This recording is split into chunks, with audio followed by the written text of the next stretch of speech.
भगवान की देवासारखं स्वरूप प्राप्त होणं म्हणजे ही स्वरूपता. स्वरूप प्राप्त होणं. देवम हुत्वा देवम यजत.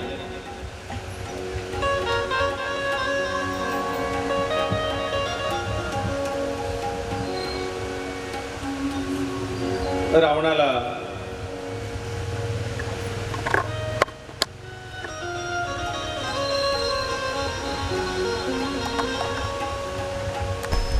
कोणी विचारलं, म्हणले का आता सीतेला पकडून आणल्यानंतर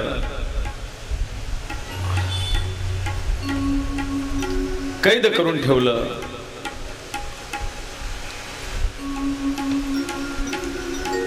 मग एवढा सगळा आटापिटा केला, मग त्यापेक्षा तुम्हाला सगळे रूप घेता येत होते. मग एका दिवशी रामाचं रूप घ्यायचं, जसं तिथे साधूचं रूप घेतलं आणि भिक्षा मागायला गेले. मग एका दिवशी रामाचं रूप घेऊन माता सीतेला घेऊन यायचं होतं.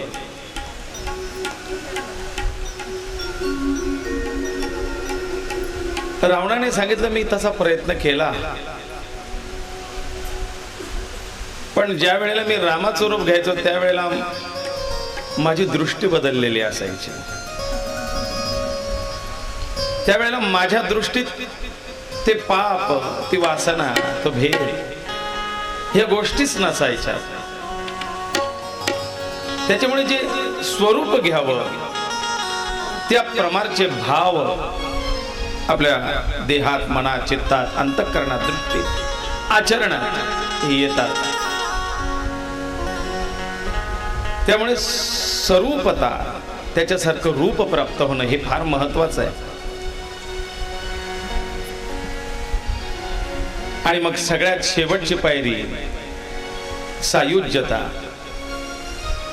तो त्या लोकाला जातो, देवाच्या सान्निध्यात राहतो, देवासारखं स्वरूप घेतो आणि एक दिवस असा येतो की तो देवम भूत्वा देवम यजेत.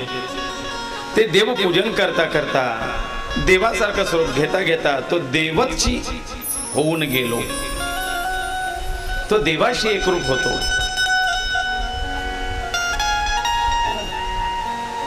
शेवटी ती विभूती देवाशी एकरूप होते. त्याला सायुज्यता असं म्हणतात.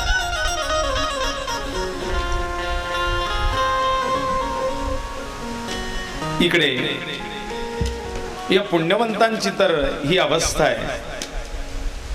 पण मग दक्षिण द्वाराकडून जे मंडळी सोडली गेली, मग त्यांचं काय?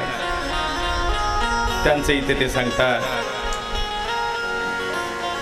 आता पापकर्मी जो प्राणी यमपाशाने बद्ध, जो का यमपाशाने बांधला गेलेला तो पापकर्मी प्राणी, त्याला दक्षिण द्वाराकडून प्रवेश दिला जातो. तो धर्मराजा असे कैसा पाहत, त्या धर्मराजाला हा जीवात्मा कसा पाहतोय, याला त्या धर्मराजाचं दर्शन कसं होतं. विकराळ आणि भयानक, अत्यंत विकराळ आहे, उग्र स्वरूप आहे, भीतिदायक आहे. महाहनु दीर्घ धनोटा युक्ता दंडहस्ता कर्कश, जो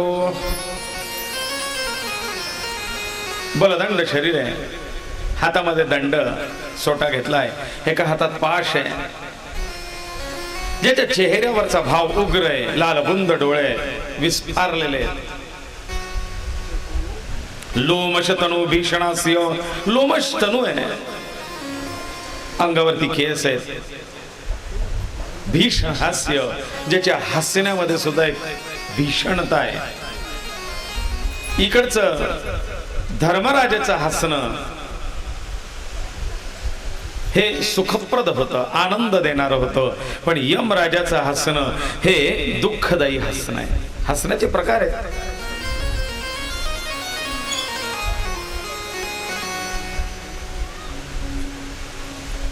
हसताना एक आनंददायी प्रतिसादात्मक हसणं आणि चेष्टा उपहासात्मक हसणं हा प्रकार आहे. इकडे यमराजाचं हसणं महाभयानक आहे, भीतीदायक आहे. लोमशतनो भीषणास्य भयानक सभा देखून त्रासन पाहुणी अंगास कंप सुटे. ती जी सभा आहे यमराजाची, त्या यमराजाच्या उच्चासनावरती यमराज बसलेले, त्यांचं हे उग्र स्वरूप आहे. त्यांचं ते महिष वाहन, त्यांचं हे उग्र स्वरूप या अवस्थेला पाहून जीवात्मा लट लट लट लट लट लट लट लट कापायला लागतोय, थरथरतोय. त्याचा तो आवाज बरदास्त आहे यमराजांचा. याला अंगास कंप सुटे, थरथरतोय, घाम फुटतोय. काय मग तयाच्या पातका प्रमाण चित्रगुप्ताचे मते करून नरक योनी देती दारुण अति कठीण भोगावयासी. यमराज सांगताय तो दक्षिणेच्या द्वारातून आला म्हणजे हा पापी आहे. याची पापाची बाजू जास्त आहे. सांगा किती टक्के, म्हणजे कोणत्या नरकात टाकायचं ते सांगतो, कोणती कलम लावायची ते सांगतात महाराज. याचं जवळजवळ 70% पापाचरणामध्ये वय गेलेलं आहे. 70% पापाचरणाचं याच्या आयुष्यात. मग 84 नरक सांगितलेले आहेत, एकूण 84. या 84 नरकांपैकी मुख्य 28 नरक याचं वर्णन येतं पुराणामध्ये. बाकी उपनरक आहे.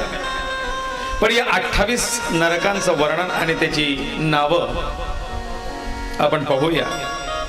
तामिस्र आणि अंधतामिस्र, रवरव महारवरव घोर, कुंभिपाक आणि कालसूत्रान असे पत्र खगाधिपा. कुंभिपाक ज्याच्यामध्ये ते तप्त तैलामाची नाणी ती कुंभिपाकम. अंधकूप सुकरमुख, अंधकूप अंधाऱ्या त्या विहिरीत ढकलून दिलं जातं, अंधार कोठडी आहे. सुकरमुख काल सांगितलं मी, चरखा पिसून काढलं जातं. तैशे जे सदांश कृमिभोजक, कृमिभोजक जंत, ते किटाणू, ते जीव, त्या आळ्या त्याचं शरीर तोडतात. वैतरणी शालमली वज्रकंटक, तप्त भूमी अनेक यातना जेते. तप्त भूमी, लाल बुंद तापलेल्या त्या तांब्याच्या पत्रा, जणू काही त्याच्यावरतून चालावं लागतंय. वरतूनही ऊन आहे, कडाक 12 सूर्य एका वेळेला तळपावेत अशी उष्णता आहे, जळतंय शरीर. लाला भक्षक विषासनन पयोद प्राणरोधक जान. लाला भक्षक तापलेल्या धातूचा रस त्याच्या तोंडातून कडक उकळत ओतलं जातं. ते पीत होताना तू घे.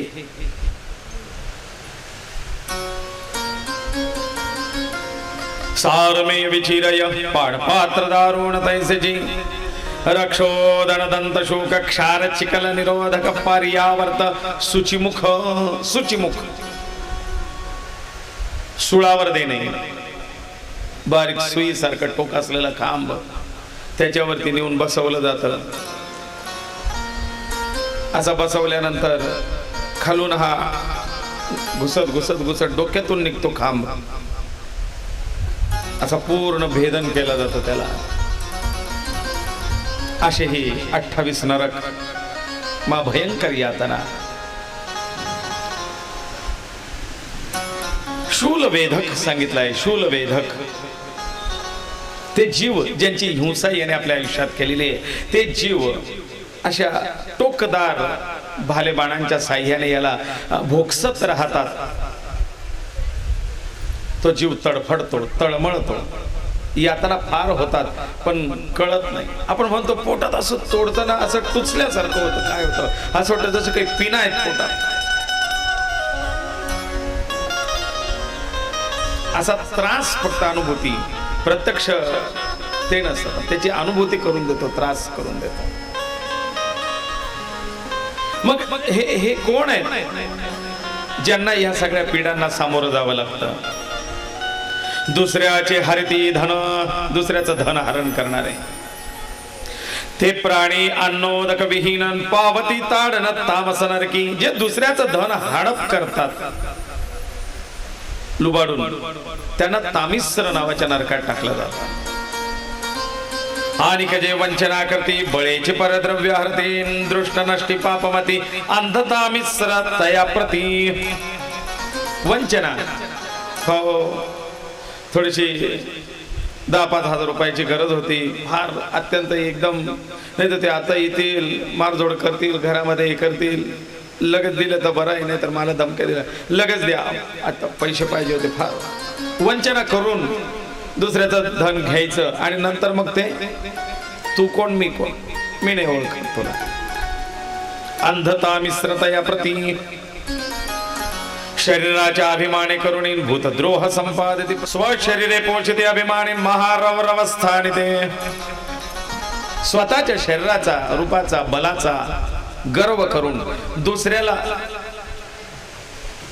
हलकं दाखवणे, त्याचा अपमान करणे, द्रोह करणे, तुच्छ लेखणे, आणि हा रवरव स्थानी जातो. परद्रोहे कुटुंब पोषण करीत्यासी रवरवस्थान. दुसऱ्याचा द्रोह करून आपल्या कुटुंबाचं पोषण करणे, दुसऱ्याला फसवून आपलं कुटुंब चालवणे. त्या द्रोहानुसार पक्ष येऊन शरीर भेदन करते बळे. त्या ठिकाणचे ते उग्र पक्षी त्याचं शरीर भेदन करतात. पुढे जो पशुपक्षी मारती, जे पशुपक्ष्यांची हत्या करतात, कुंभिपाकी घालती तया.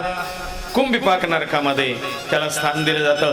तप्त तैला माझी हाणती ब्रह्मद्रोहाची एके गती गरुडा. तप्त तेलामध्ये जणू काही त्याला नाऊ घालतात. असं हे पशुपक्षाची हिंसा करणाऱ्याला फळ आहे. आता द्रोह, साधूचा द्रोह, संतांचा द्रोह, गुरुचा द्रोह, गाई ब्राह्मणाचा द्रोह, आपल्या मात्या पित्याचा द्रोह, आपल्यापेक्षा पूजनीय व्यक्तीचा द्रोह करणारे. कालसूत्र महानरक कटाह ताम्रमय देख खाली वरती असे देख अर्कान तेथे तो जळत असे. कटाह म्हणजे कढई, तांब्याची कढई. या तांब्याच्या कढईमध्ये टाकून त्याला भाजलं जातं. जो यांचा द्रोह करतो, यांचा छळ करतो, यांना त्रास देतो.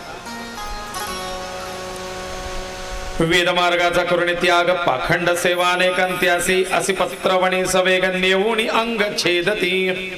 वैदिक मार्गाचा त्याग करून भाविक भक्तांना, भोळ्या लोकांना काहीतरी आमिष दाखवून फसवणारे जे काही धर्मगुरू किंवा डमी साधू संत, जे धर्माचा, देवाची भीती दाखवून किंवा त्या भक्तांच्या भावनेचा लाभ घेत, फायदा घेत जो फसवणूक करतो, त्याला म्हणले असिपत्र नावाच्या वनामध्ये नेऊन त्याची अंग छेदन केलं जातं. आता हे असिपत्र नावाचं वन म्हणजे काय? याचं नावच असिपत्र आहे.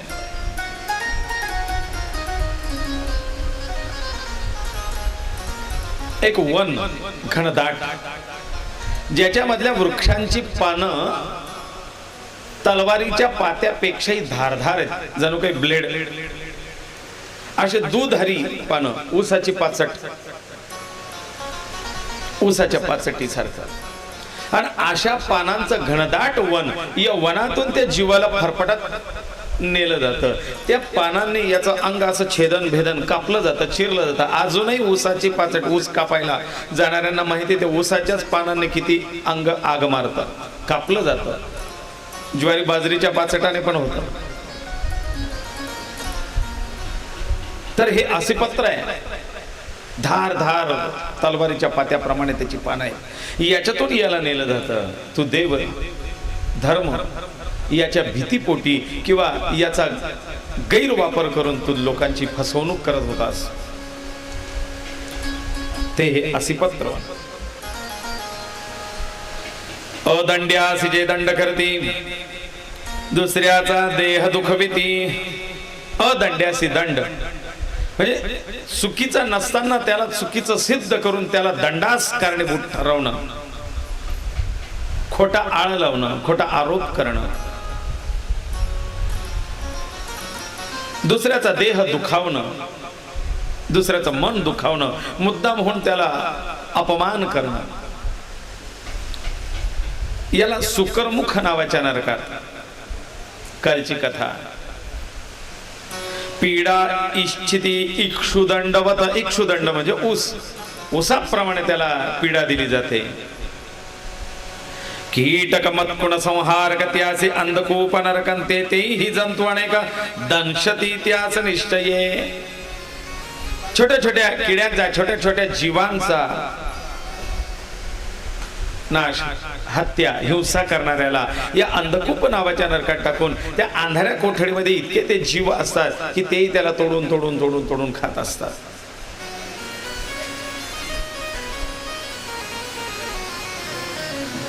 दुसऱ्याचे हरती धन त्याचे मांस तप्त शस्त्रे करून तोडती यमदूत जाण.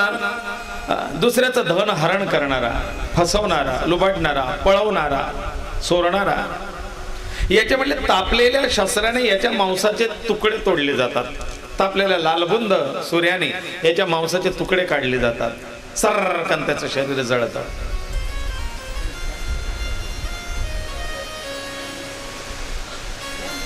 व्यभिचार करणाऱ्यांना तापलेला लालबुंद स्तंभ आहे, खांब,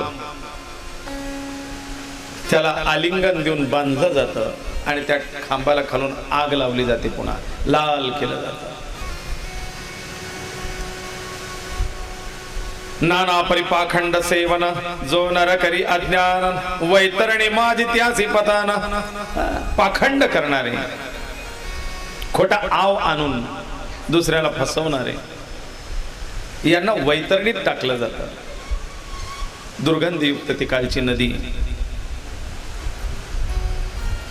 स्नान शौचन आचरती, जे स्नानादी शुद्धी आचरण करत नाहीत, पय पूर्ण समुद्रात घालती, त्यांना सुद्धा ह्या वैतरणीमध्ये टाकलं जातं.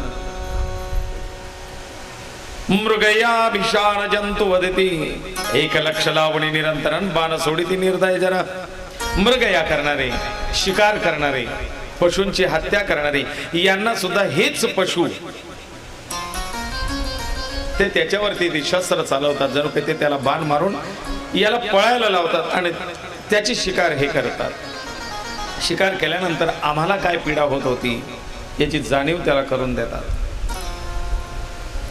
सुरापान जे अधम करीत तयाचे बांधित पाय दोन्ही, अधो शरीरे खाली ढकलीत, शत योजने उंच पर्वते.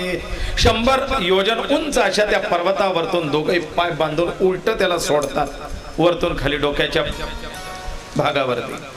कोणाला? जे म्हणले कूट साक्ष, खोटी साक्ष देणारे, जे सुरापी आहेत, मद्यपी आहेत, त्यांना काय अग्निमाजे टाकून देती, लोहर सपान करविती, नर नारींचे शिगती निश्चय पावती खगपती. तप्त रस त्यांच्या कानात तोंडात ओतला जातो. रूप विद्या तपवित्त आणि जन्म होता उच्च कुळात, अभिमाने जे पर निंदा करीत क्षार कर्दमात ते पडते.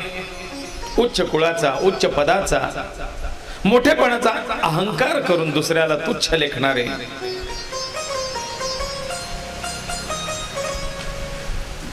अभिमानी लोक यांना म्हणले राक्षस त्यासी भक्षती, त्यांना राक्षस भक्षण करायला बसतात. रुधिरपान उर्गाशनापै करते ग्रामात अथवा अरण्यात, गृहात कै जे विश्वासघात करती त्यासी बककाक निश्चितान लोहतुंडे विदारते. दुसऱ्याचा विश्वासघात करणारे, विश्वासघातकी लोकांना कावळे बगळे ते आपल्या चोचीने मारून मारून मारून घायाळ करतात म्हणले. काही लोक असतात ते म्हणतात, मलाही मागे एकदा कोणीतरी विचारत, महाराज मी बाहेर गेले की एक कावळा नेहमी यायचा, डोक्यावर बसून टोच मारायचा, बाकीचं दुसरं जाणार येणार कोणालाच नाही, मलाच. मी म्हटलं तो तिथला इथेच फेडून घ्यायचा असेल त्याला, तिकडे आल्यावर मला काही वेळ नाही बा, आताच फेडून घेऊ. काही वेळेला दोघं तिघं सोबत चालता चालता असं समोरून कुत्रं येतं, त्याचं चाललं असतं, त्याच्याही काय डोक्यात खटका पडतं काय माहिती, इकडचे दोन सोडतं, मधल्याला धरतं. हो का हे तुम्हाला तिकडचे दोन सोडले ना म्हणजे तुला चालू तुझं मत काय होतं, त्यांनाही जोडायला पाहिजे होतं असं. पण तुलाच पकडलं म्हणजे काहीतरी कारण आहे. ह्या जीवालाही काही कळतात त्या गोष्टी. इकडे जो अग्नीचे न करी सेवन नावडे, ज्यासी धर्माचरण लज्जेने नसे ज्यासी भान, व्रतदान कधी न करी, जो टाकी वर्णाश्रम आचार, विष्णु भक्ती विमुख निरंतर, तो मेल्यावरी नरन महाभयंकर नरक भोगी. ही अशी महाभयंकर नरक ती भोगतात जे धर्मानुसार वागत नाहीत, ज्यांच्या जीवनात पापकर्माला जागा आहे. आणि म्हणून काय कर लागतो यास्तव व्यंग स्मरण सांग माझे की जे, म्हणून माझं स्मरण कर म्हणजे पापाची वृत्ती तुझी होणार नाही, पापाची बुद्धी होणार नाही. आणि माझ्या स्मरणामध्ये तेवढी शक्ती आहे.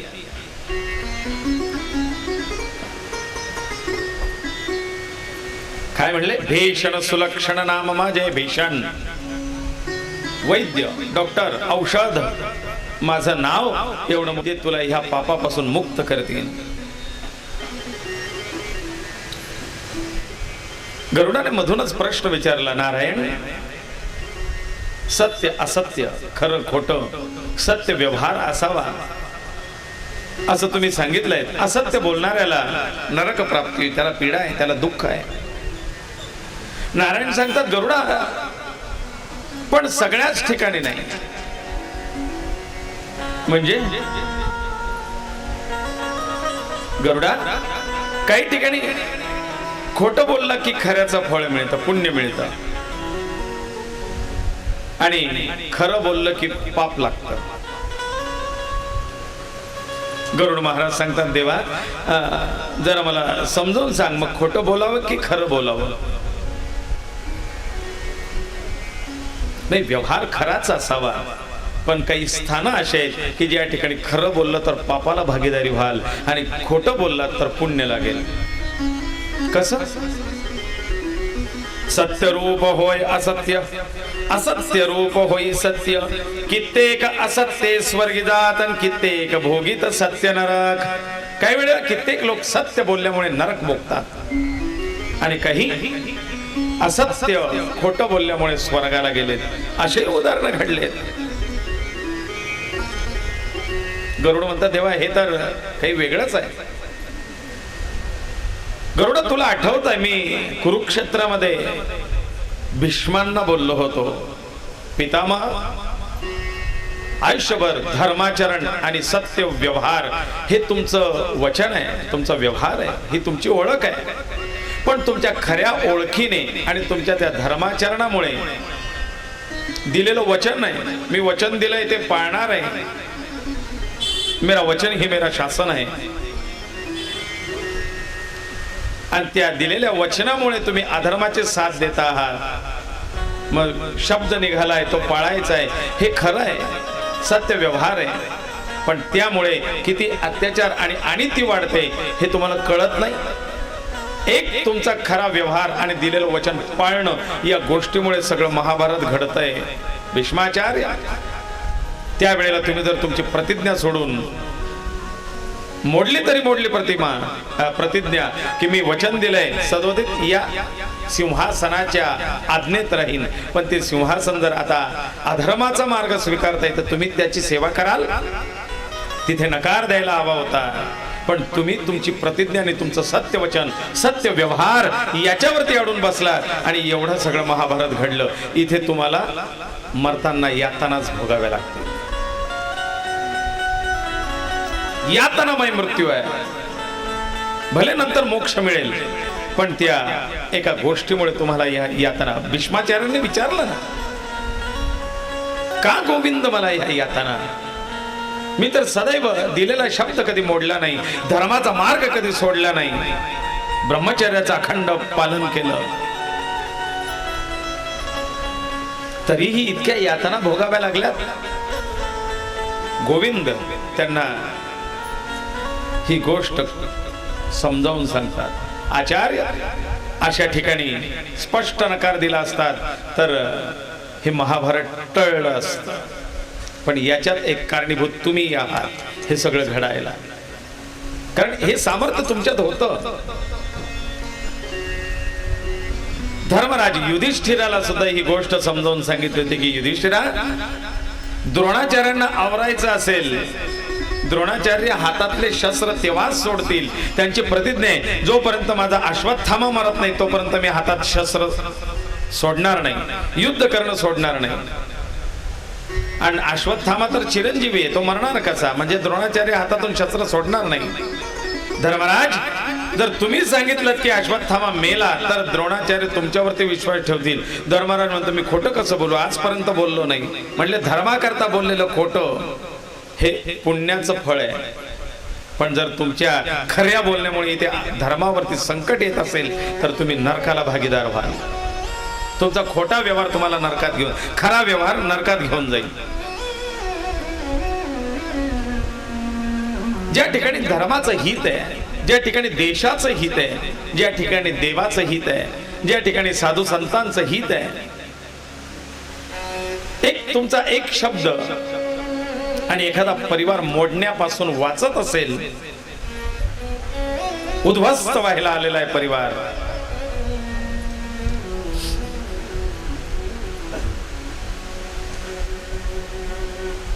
एक जोडी माझ्याकडे आलेली होती. जोडी म्हणजे ते भाऊ बहीण होते.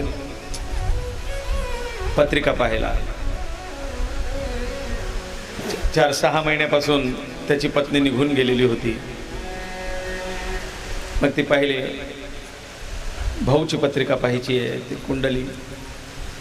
ते म्हणले, बा घटस्फोटापर्यंत वेळ आलेली आहे, काय करावं? हे मोडेल का की काय होईल?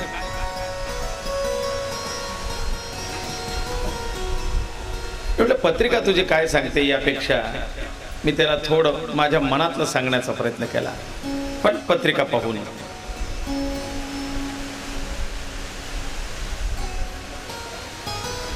पत्रिका पाहण्याचं मी कुंडलीचा तर अभ्यास केलाच, पण मी कुंडली पाहून सांगतोय असा आविर्भाव आणून त्या व्यक्तीला सांगितलंय, मोडण्यापर्यंत येणार नाही. नाही म्हणले, तिने माझे आई वडील गेले होते त्यावेळेला तिने स्पष्ट सांगितलं की मी येणार नाही.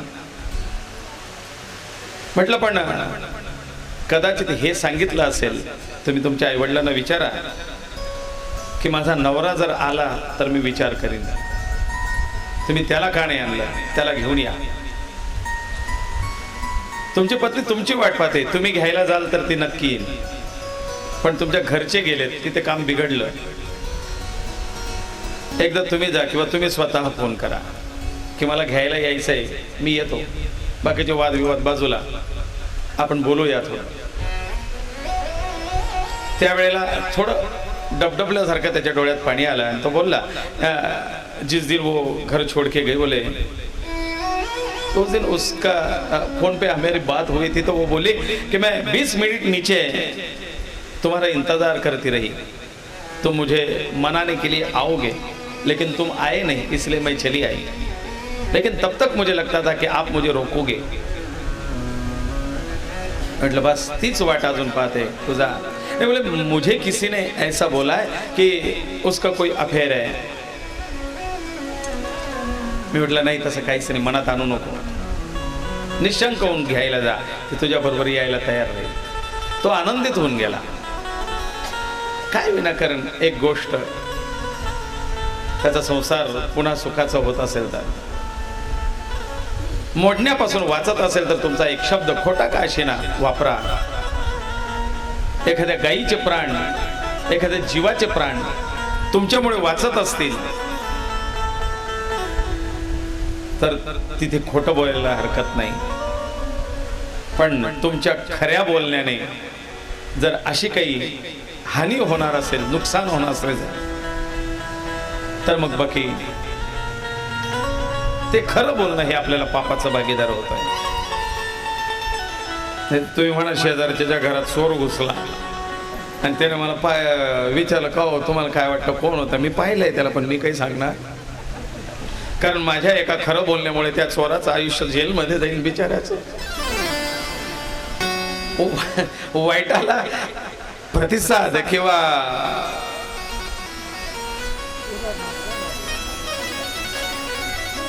वाईटाला नाही सपोर्ट करायचा आहे. तुमच्या खरं बोलण्यामुळे कदाचित तो तुरुंगात जाण्यापासून वाचेल, पण तो पुन्हा 4 चोऱ्या करेल, दुसऱ्याच्या घरफोड्या करेल, आणि एकदा तुरुंगात जाऊन आल्यानंतर कदाचित तो सुधरेल, दुसऱ्यांचं नुकसान टळेल. आणि म्हणून सत्य आणि असत्य याची परिभाषा भगवान नारायण गरुडाला सांगतात की गरुडा, सत्य कशाला म्हणावं ज्या वाक्यामुळे कोणाचं तरी हित आहे, ज्या वाक्यात कोणाचं तरी कल्याण आहे, ज्या वाक्यात ते सत्य समजावं. प्रोत्साहन, वाईटाला प्रोत्साहन नको, चांगल्याला प्रोत्साहन करण्याकरता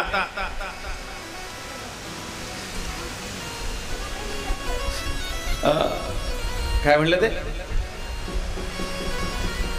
स्त्रियेने पाक करिता मिथ्या स्तुती तोंडावरता करता यावी भटासी. जेवणाला बोलवलेलं आहे ना, या महाराज आमच्याकडे जेवणाला. त्या दिवशी जेवणाला गेल्यानंतर भले तुम्हाला ते आवडलं नसेल, पण थोडं म्हणायला काय हरकत, वा छान स्वयंपाक झाला हो, मस्त. कदाचित त्यांचं प्रोत्साहन वाढवून ते आणखीन 2 पाहुण्यांची सेवा, 2 अतिथीची सेवा, साधू संतांची सेवा करतील. आणि ते आधीच म्हटलं काय ती भाकरी जमलीच नाही, भाजी ताळणीच आहे. ते म्हणाले हे उपाधी घरी बोलवत नका तो, याच्या पुढे आपल्याला नाही चालणार, तुम्हाला एवढा वखाळवाळा आहे ना, हॉटेलमध्ये घेऊन जाऊन खाऊ घाला यायला.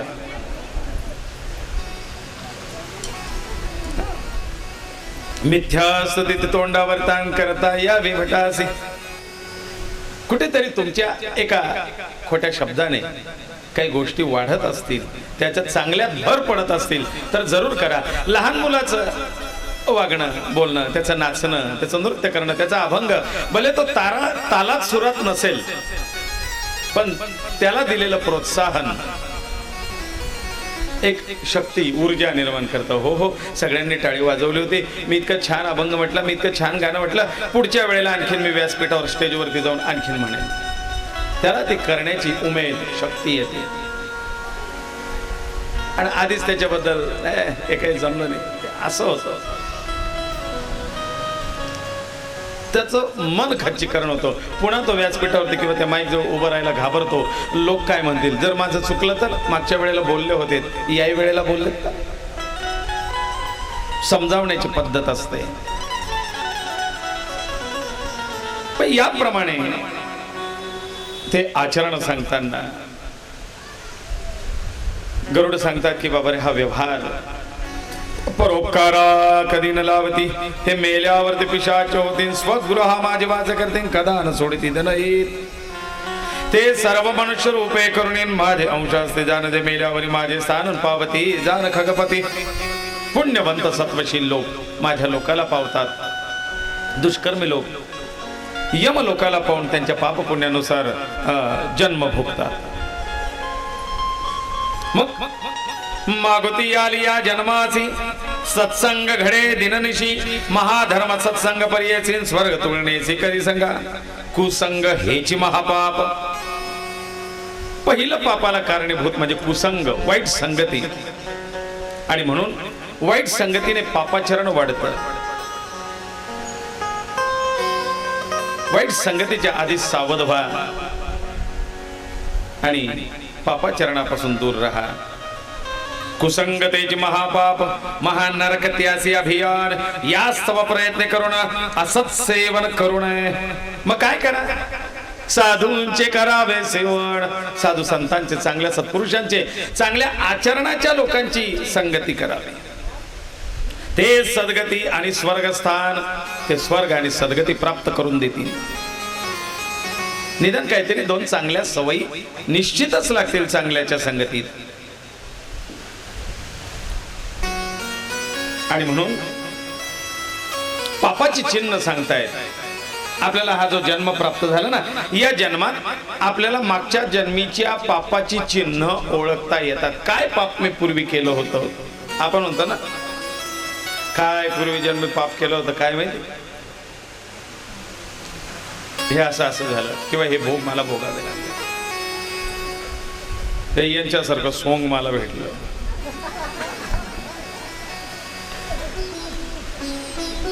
ते पापाची चिन्ह सांगताय.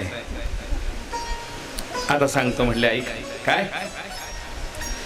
अनृतवादी आणि पिशोण, चहाडी करणारा, याच्या त्याच्याबद्दल नेहमी कुज करणारा, आणि अनृत खोटं बोलणारा, खोट्या चहाड्या करणारा, दुसऱ्याबद्दल खोटं भरवणारा, आणि बद्ध आणि प्रलापन, मृग पक्षा माझी जनन, मृग पक्षा माझी जनन, त्याला पशुपक्ष्याचा जन्म प्राप्त होतो.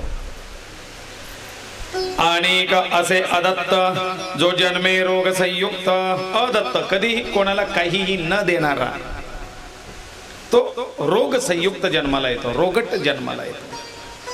हिंसक प्राणी जे जगात, ते स्थावरात जन्म घेती. नित्य हिंसा करणारे ते स्थावर जन्माला येतात.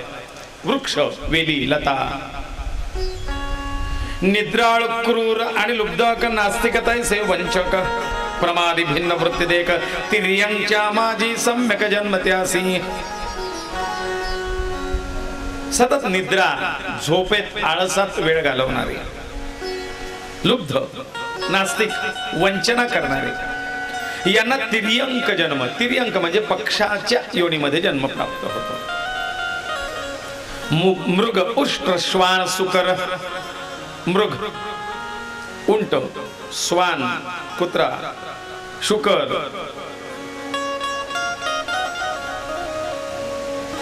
ही ब्रह्महत्याचे जन्म आहे. ब्रह्महत्या केली तर या जन्माला प्राप्त होतात. सुरापी नरजन्म पावे, कृमी, कीटक आणि पतंग, स्वर्ण हत्याच जन्म देक, गृण, तृण, लता, सम्यक, गुरुतल्पक क्रमेची जे. सुरापी, स्वर्ण हत्यारा, स्वर्ण हरणारा, यांना तृण, गुल्म आदी किंवा पशुजन्म प्राप्त झाली तर घोरपड.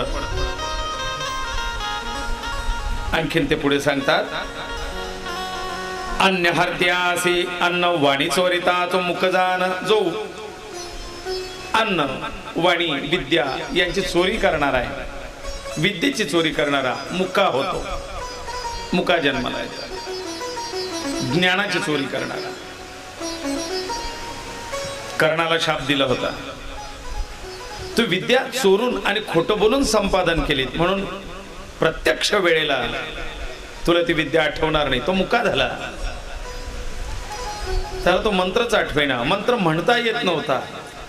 जे ब्रह्मास्त्र प्रेरित करायचं होतं ते आठवत नाहीये, बोलता येत नाहीये, म्हणता येत नाहीये, काय करावं. पुढे धान्य हरता रक्तांग संपूर्ण, धान्याची चोरी करणारा, रक्तांग, कुष्ठ त्याला होतं, लालसर अंग त्याचं होतं.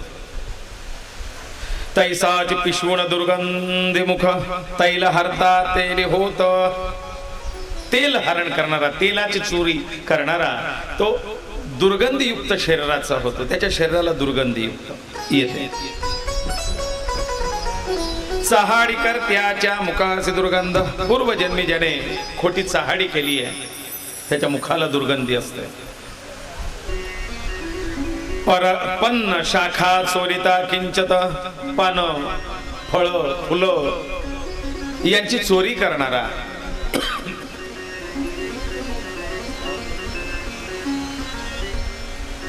अशा बाई काही अजून सकाळी उठली नाही, पटकन जाऊन त्यांच्या झाडाची फुलं तोडून आण.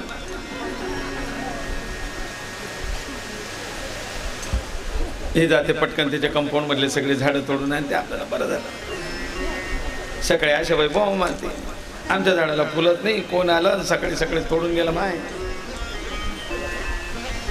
सांगून थोडेसे घ्यायला काही हरकत नाही. पण ही पत्र शाखा चोरिता किंचित मयूर होता अरण्य माझी. मोराचा जन्म.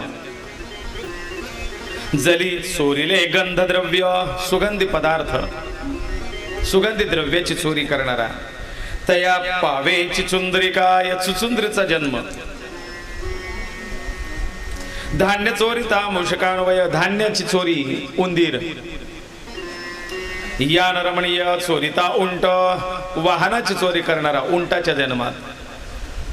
फळ चोरिता होई वानर फळांची चोरी करणारा वानर. काक होई पाक चोरणारा स्वयंपाकाची अन्नाची चोरी करणारा किंवा अन्नाचा भेद करणारा. पाक चोरिता काक होई काक म्हणजे कावळा. मध चोरिता मक्षिका क्रूर मधाची गोड पदार्थांची चोरी करणारा माशीच्या जन्माला येतो. गो चोरिता गोधा योनी गाईची चोरी करणारा गोचिडाच्या जन्माला जातो. चित्रवस्त्रे श्रावित योनी वस्त्राची कपड्यांची चोरी करणारा श्रावित म्हणजे साळींदराच्या जन्माला जातो. चिरी योनी लवण चोरिता चिरी म्हणजे चिमणीचा जन्म. लवण मिठाची चोरी करणारा चिमणीच्या जन्माला जातो. जो यांचा संसर्ग करी तो यांचा फलभागी निर्धारी. याच तव दुष्ट संघर्षणावरील कीजे सरपारी. आणि म्हणून जो यांच्या सान्निध्यात राहतो, या चोरीला सहकार्य करतो, या पापाला सहमोदन अनुमोदन देतो, तो सुद्धा त्याचा फळभागी होतो. आणि म्हणून जे पाप तीर्थ न दवडीत ते पाप साधू दर्शने जात.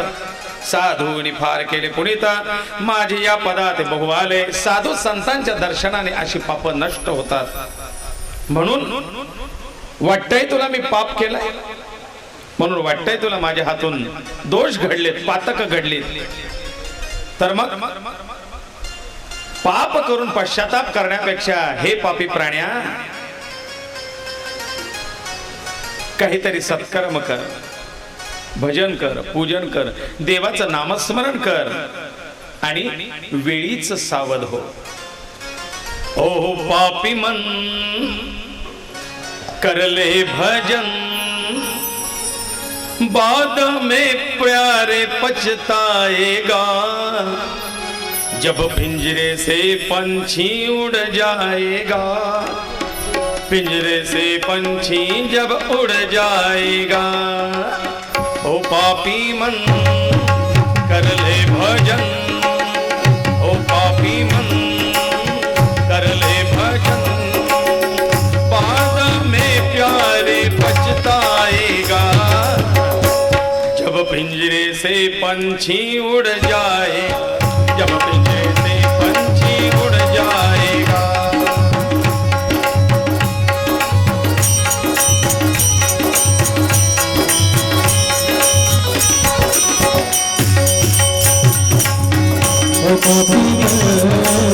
करके भजन से पंछी निकल जाएगा, से निकल जाएगा.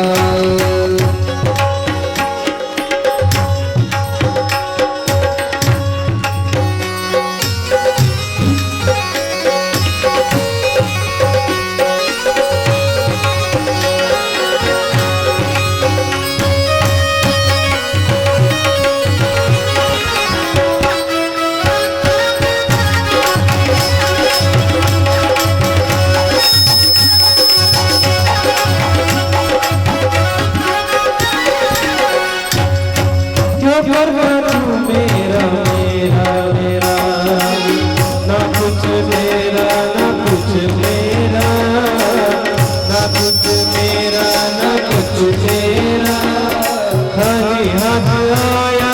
खाली हाथ जाएगा, खाली हाथ आया, खाली हाथ जाएगा। जैसा किया कर्म तूने वैसा ही फल पाएगा, जैसा किया कर्म तूने वैसा ही फल पाएगा। बात प्यारे पछताए, जय हो मंदिर से पंछी निकल जाएगा, मंदिर से पंछी निकल जाएगा, पिंजरे से पंछी निकल जाएगा, पिंजरे से पंछी निकल जाएगा।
आपले वाहन गरुडांना हे सांगताय, सुत महामुनी शौनिकादिकांना सांगताय, भगवान आशुतोष महादेव ब्रह्मादिकांना सांगताय. म्हणले ह्या सगळ्या गोष्टी पाप पुण्याच्या प्रभावाने घडत आहे. मग याच्याकरता दुःसंग टाळा, वाईट कर्म होणार नाही याची काळजी घ्यावा. परी एकच उपाय याते, याला उपाय फक्त एकच म्हणलंय. बोलिला असे शास्त्र मते, शास्त्रानुसार शास्त्र जे सांगतात तो एक उपाय याच्यावरती आहे. काय तो करेल तरी यातेन प्रायश्चित्त कासाया. हा जर शास्त्राप्रमाणे उपाय केला किंवा शास्त्राप्रमाणे आचरण केलं तर प्रायश्चित्त घेण्याची गरज नाही. श्री हरीसी जाऊन शरण, सर्वभूती करावे भजन. गोखर गजाधीश्वर समसमान वंदावे. भगवंताला शरण जाऊन गोखर गजादिश्वार समसमान वंदावे. सगळे जीव सगळे पशु यांच्यातही त्या परमात्म्याचं स्वरूप पाहत समान यांना वंदन करावं म्हणलंय.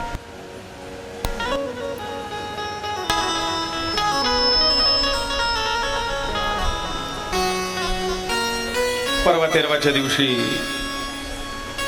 एक घरी लाईट नव्हती, माझ्या वायर जळाली, खांबावर लाईट बंद. MECB तक्रार दिली. ते काम करणारी मंडळी वायरमन ते आले. त्याच्यापैकी एका व्यक्तीने माझ्याकडे यजमान बसलेले होते, पत्रिका पाहायचं काम चाललंय. त्यावेळेला ते म्हटले, गुरुजी येऊ का? बसू. घ्या खुर्ची घ्या, बसा. कारण एक वायरमन तिकडे ते खटका बंद करायला गेले डीपीवर, तोपर्यंत ते बसले. म्हटलं काही पाणी वगैरे घ्यायचं का? नाही म्हणले, तुम्ही बसू दिलं हेच फार. आमचं सतत काम चालू असतं, थोडं बसायला वेळाला बसा. त्यावेळेला ते व्यक्ती म्हणते, माझ्या घरी म्हणले गुरुजी आमच्या दाराशी एक काळा कुत्रा येतो आणि काहीच नाही, फार प्रामाणिक. मी त्याला काही भाकरीचा तुकडा टाकला नाही टाकला तरी तो नेहमी येतो. मला पाहिलं की तो जवळ येतो. मला तर त्या काळ्या कुत्र्यात देव दिसतो. म्हणले, तुमचं काय मत आहे?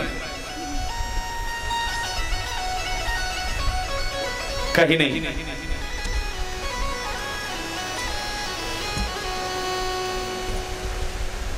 मी मंदिरात जात नाही वगैरे वगैरे. मला त्या काळ्या कुत्र्यातच देव दिसतो. मी त्याला देव मानला, त्याच्यात देवाचं रूप पाहिलं. म्हटलं, बरोबर आहे तुमचं म्हणणं.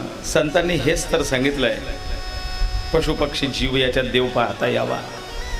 पण तुम्हाला एक गोष्ट सांगू. काय? एका गुरूंनी त्यांच्या शिष्यांना असं सांगितलं होतं की सगळ्या ठिकाणी देवाचं दर्शन करा, देव पहा.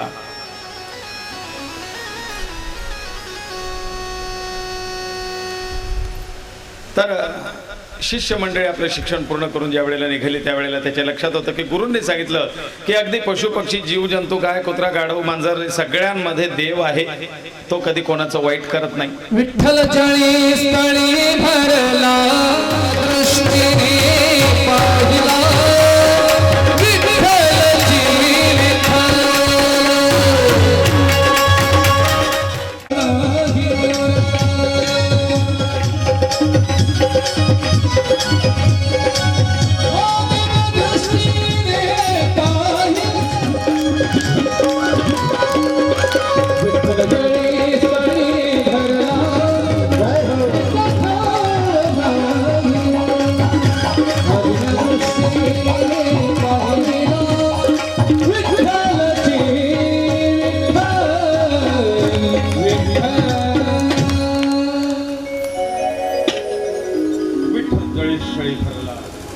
त्या गावातून एक हत्ती निघत होता. सगळे लोक धावा पळा धावा पळा. काय झालं? म्हणले, तो हत्ती पिसाळलाय. मग तो सुटेल दिसेल त्याला मारतोय, इजा करतोय. तुम्ही पळा, तुम्ही जाऊ नका. तो नाही, माझ्या गुरूंनी सांगितलेलं आहे सगळ्या पशुपक्ष्यांमध्ये जीवजंतूमध्ये तो परमात्मा आहे. तो कधी कोणाचं वाईट करत नाही. लोक पळत आहेत. हा उलट्या दिशेने त्या हत्तीकडे गावाच्या दिशेने चाललाय. जवळ आल्यानंतर त्या हत्तीवरती बसलेला माहूत सांगताय, ओ बाबा बाबा दूर व्हा, रस्त्यात येऊ नका. हा हत्ती पिसाळलाय, हा दिसेल त्याला मारतोय. विनाकारण मरणाला आमंत्रण देऊ नका. दूर व्हा, दूर व्हा. जीव वाचवा तुमचा.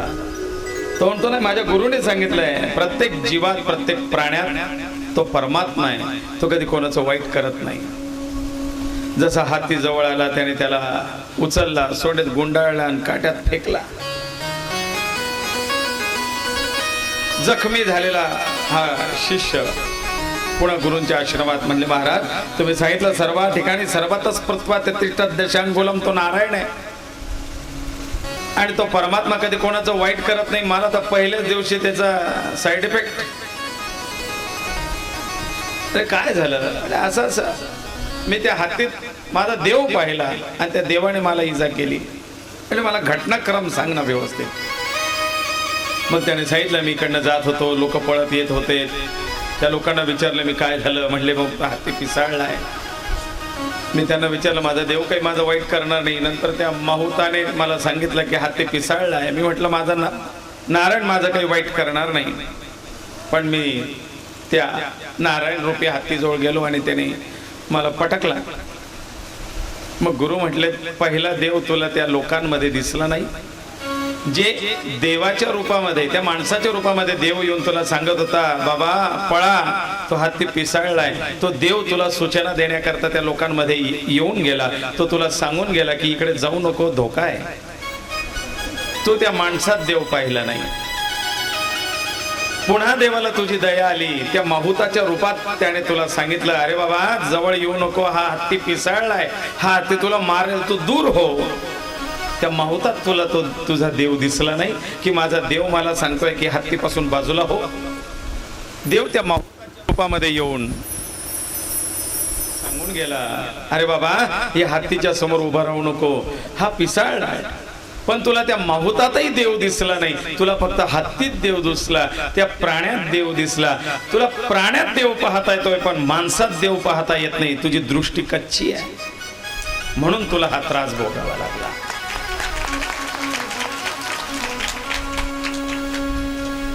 मग त्याने विचारलं म्हणले गुरुजी मग काय. म्हटलं तुला देवळात देव दिसत नाही, तुला माणसात देव दिसला नाही, तुला घरच्यात देव दिसला नाही, तुला फक्त कुत्र्यात देव दिसला.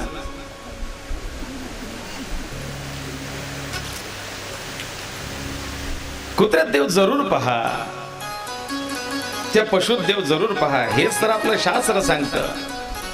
गो खर श्वान शुकर सगळ्या ठिकाणी तो पहावा समसमान. पण मग माणसातही देव तर पाहता आला पाहिजे.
आपल्या या धर्मशास्त्राने सुद्धा पशु पक्षी जीवजंतू पूजनीय वंदनीय सांगितलंय. काल मी तुम्हाला सांगितलंय गायीची अर्चना, गोग्रास, गायीची सेवा, गायी पाळणं हे सगळं पुण्य उपयोगात आलं. कारण नमस्काराव्या गायी नित्य नित्य नमस्कार करावा, ते सुद्धा एक वेगळं पुण्य आहे. सगळे जीवजंतू आहेत, पूजनीय आहेत, वंदनीय आहेत, त्याच्यात भेद तर नाही. पण संत सांगतात सर्प विंचू जाना अवघा नारायण, साप विंचू याच्यातही देव आहे.